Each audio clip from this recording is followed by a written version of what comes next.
chão. Essa estrada de pedra, abra os braços, irmão. A vida quer entrar.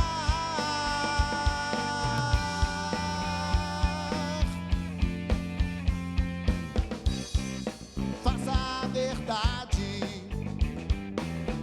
atravessando rochas. Competimos com muitos irmãos. Deixa as portas abertas.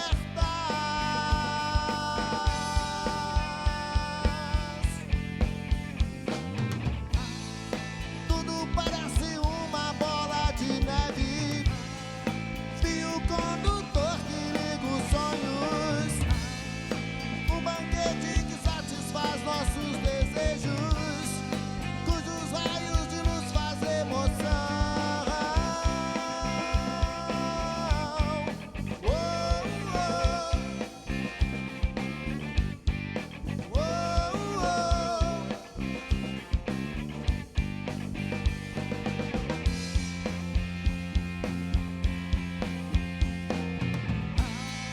Tudo parece uma bola de neve, fio condutor que liga os sonhos. O Caleidoscópio está de volta com o som da banda Sociedade Crua. Gente, o programa chega até você pela TV Horizonte, no canal universitário, pela PUC TV e TV Educar. Lá em Praia Grande, São Paulo, tem uma moçada assistindo ao programa, então um abraço para vocês e para as várias cidades do Brasil que também recebem o nosso sinal. E se ligue nas promoções do programa, hein, lá no site da TV Horizonte. Aqui no programa tem presente Clê te esperando. A cada 15 dias, um sortudo é escolhido para levar para casa uma camisa masculina com estampas inspiradas na natureza e na cultura mineira. Vá no site da TV Horizonte e saiba como participar. E sábado é dia de fazer um passeio diferente. Nós temos um presente para você. Um passeio com acompanhante no Parque Ecológico Vale Verde, em Betim. Aproveite esse lugar para curtir a natureza e se divertir.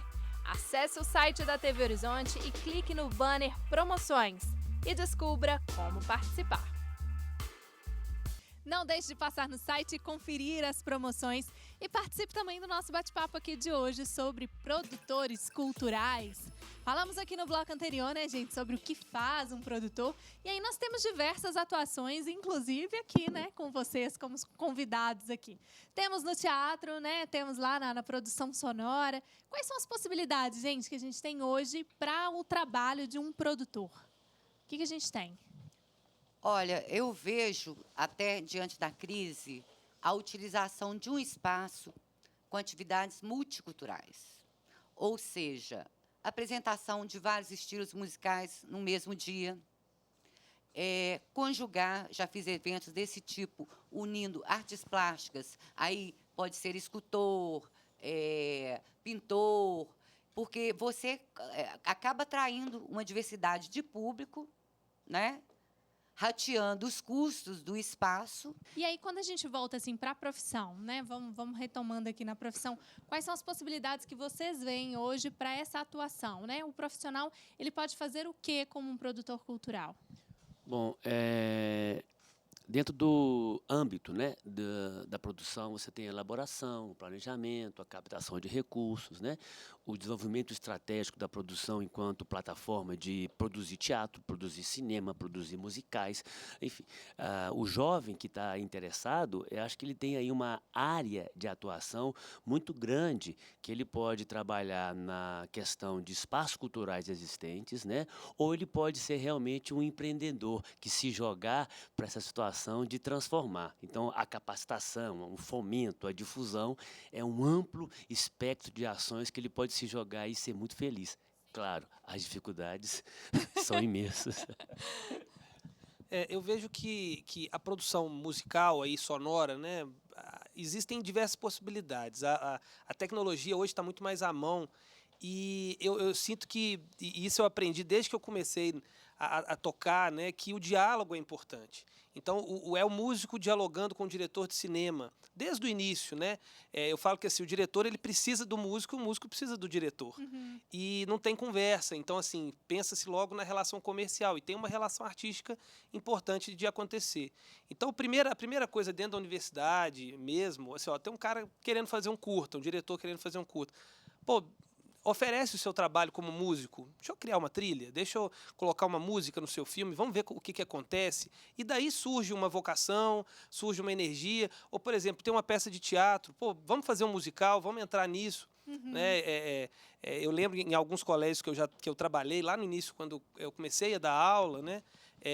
Tinha muito disso, de buscar os alunos que tocam violão, que tocam instrumentos dentro do colégio e vamos trazer isso para o ambiente do teatro e vamos transformar como é que isso. Vocês começaram nisso, assim, né, gente? Porque às vezes a pessoa tem uma afinidade, né, com a arte e não sabe como colocar isso em prática. E para vocês, como é que foi esse começo, assim? No início era uma profissão ou começou numa brincadeira, num teste? Como é que foi esse processo? No meu caso foi engraçado porque eu tenho um chão de fábrica, né? Eu sou do interior, sou de Itabira. E a opção de ser itabirano, na época que eu estava lá, era trabalhar na Vale do Rio Doce. Então, ou seja, ou você era da Vale, ou você prestava serviço para quem a Vale contratasse, né? Então, eu me formei em tornearia mecânica, mas eu saí da Vale enquanto consultor de recursos humanos. Olha isso. Então, quando eu chego em Belo Horizonte, já como ator profissional, eu encontro no Grupo Galpão uma possibilidade de fazer o primeiro oficinão do grupo. E depois do oficinão, fizemos Shakespeare, Noite de Reis, foi um sucesso muito grande. E aí o grupo precisava de um produtor. E aí achou que eu tinha um certo viés. Então eu fui ali trabalhando com aquela ideia, com aquele chão que eu aprendi na Vale e comecei a buscar recursos para o Grupo Galpão.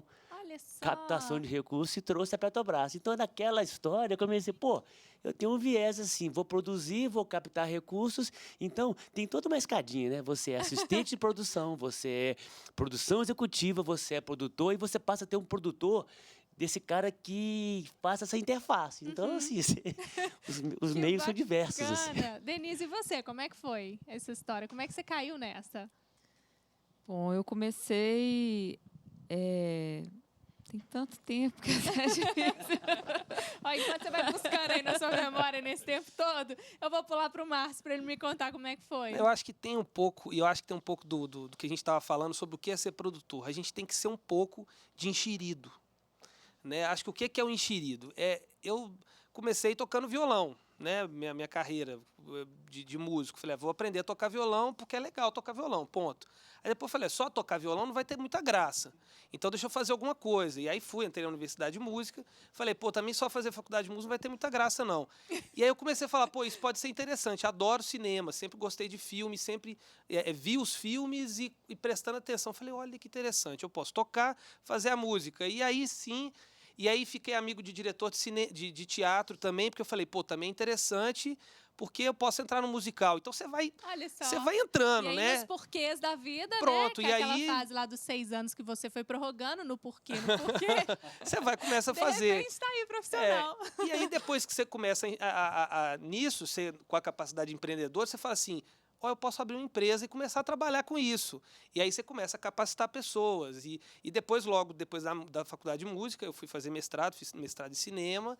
E hoje eu dou aula na universidade já há 10 anos. E dentro dessa história da trilha, da produção sonora, ensinando os alunos dentro da universidade, que não necessariamente são músicos, a fazer música. Que legal. Então você não precisa ser músico, eu preciso criar todo esse caminho para fazer música. Não. Você tem que ir buscando as habilidades, e aí a tecnologia nos ajuda, e por aí vai, né? Legal. Aí, e aí a Rosa também está um pouco nisso, porque a Rosa vai no trabalho autoral, né, Rosa? Sim. E como não é que existe foi? acaso, né? Porque a minha família também mora em Itabira. E agora só. que eu estou sabendo. Então, nossas raízes... Às vezes vocês são primos, hein? Não. Prazer, Mário. A minha família toda tem... A minha mãe toca violino, piano, o instrumento básico dela é o violino. Tenho tias escritoras, eu sou uma poetinha, metida poetinha. E, ao longo da vida, eu realmente, embora sempre ligada à arte, eu me distanciei um pouco, porque com essa formação jurídica é muito pesada, advocacia. E namorei um pianista que me fez resgatar esse lado todo. Olha Inclusive o ouvido musical que eu tenho, que eu comecei a aprender piano também. só. Olha isso, gente. E no final eu estava fazendo contatos, olhando teatro para apresentação. Quando você assustou, você já estava super Trabalhando no envolvida. estúdio. Eu falei, meu pai, isso é trabalho? Amei. Amei e vou encarar, né? Aí resolvi encarar o desafio. Legal. Denise, e você? Bom, eu vim primeiro trabalhando com eventos corporativos. Mas eu sempre fui apaixonada com cultura. Muito. E sem perceber. É meio assim, né? A gente não percebe. Quando você vê, você já está usando aquela experiência que você tem para ir para o que você gosta. Você concilia uma coisa com outra. E eu já saí do corporativo, já comecei a fazer eventos e nunca me liguei a um tipo de arte exclusivamente. Fiz orquestra, turnê de orquestra francesa aqui no Brasil, trabalhei com teatro, trabalhei com vídeo. Eu acho que assim a minha experiência foi se tornando cada dia a minha paixão cada dia maior pela cultura e a minha experiência também, Essa coisa ela plural, né? não foi reta, não. Ela foi bem dilatada. Que legal. E isso foi muito bom, inclusive até para eu, em determinado momento, perceber que eu me dava muito melhor com a gestão, com a parte do planejamento, com a parte do produção, que é uma parte que não é todo mundo que consegue fazer. Muitas vezes um produtor ele tem uma capacidade muito grande de executar, mas não tem essa mesma habilidade para planejar e para depois fazer um fechamento. E aí eu percebi, depois de muitos anos trabalhando mais com a produção executiva, que eu tinha esse dom. Legal. De conseguir gerenciar melhor até do que executar. Olha só. E foi aí que eu virei muitas gestora. histórias, gente. Bom, nós vamos para uma pausa. Já já a gente volta com mais histórias. Vamos falar sobre dificuldade aí no próximo bloco. É só um tempo de um intervalo, gente. Não saia daí, não. Até já.